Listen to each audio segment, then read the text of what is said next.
Aku biasanya dalam mengirimkan surat Al-Fatihah kepada ahli kubur itu terdapat beberapa redaksi.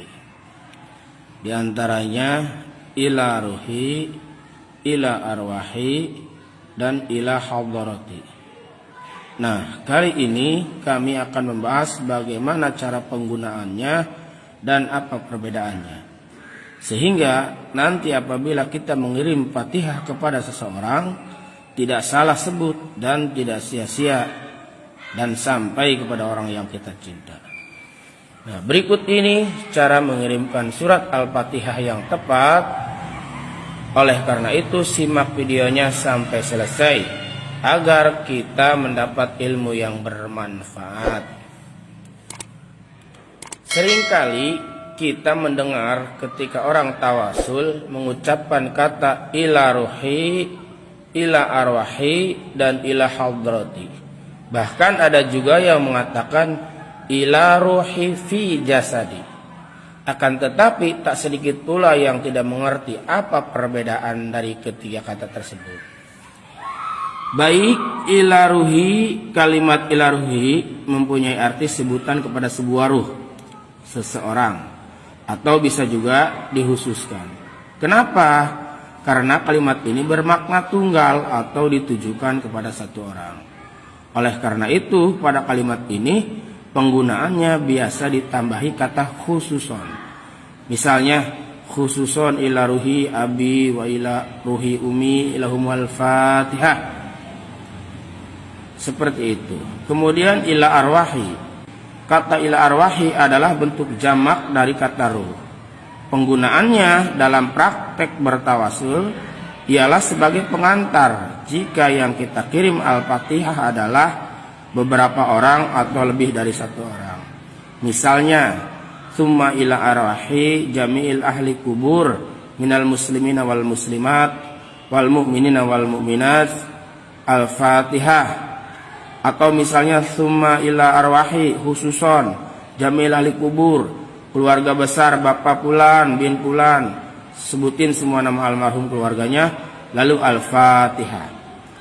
Jadi di sini perbedaannya dari kedua kata yakni ila ruhi dan ila arwahi ialah pada penggunaannya antara satu dan banyak orang kita sebutkan.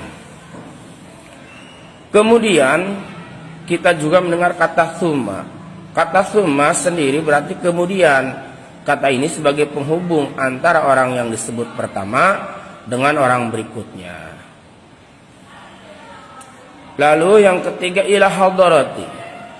Ila hadarati ialah sebutan yang digunakan untuk merujuk kepada seseorang yang dinilai tinggi derajatnya di hadapan Allah Subhanahu wa taala atau orang yang dicintainya. Penggunaannya sebagai bentuk penghormatan atau memuliakan kepada orang yang disebutkan. Yang di sini diketahui orang tersebut sudah tidak terbantahkan iman dan keilmuannya.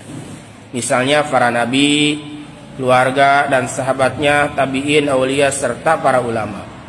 Contoh, ila hadarati khususun yuhanihil minal anbiya'i wal mursalin wasuhada'i wassalihin wassahabati wat tabi'in dan seterusnya. Lahumul Fatihah.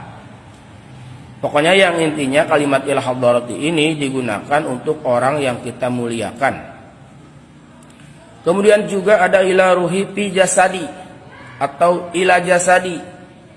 Nah, ini keperuntukannya bagi orang yang masih hidup. Kenapa orang yang masih hidup bisa dikirimi Fatihah? Yang sudah meninggal saja bisa, apalagi yang masih hidup. Hal ini lebih ke mendoakan sebagai wasilah amal kita agar doa kita bisa lebih diijabah. Seolah kita berkata, ya Allah, dengan bacaan Al-Fatihah ini saya mohon engkau sembuhkan si fulan dari sakitnya, lancarkan si fulan urusannya, atau bisa juga berkahkanlah si fulan, atau dan lain sebagainya.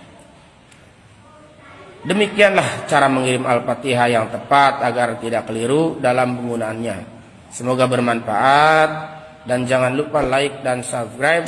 Dan sekiranya bermanfaat silahkan dibagikan ke teman-teman sahabat semua. Semoga menjadi amal kebaikan. Amin Allahumma amin.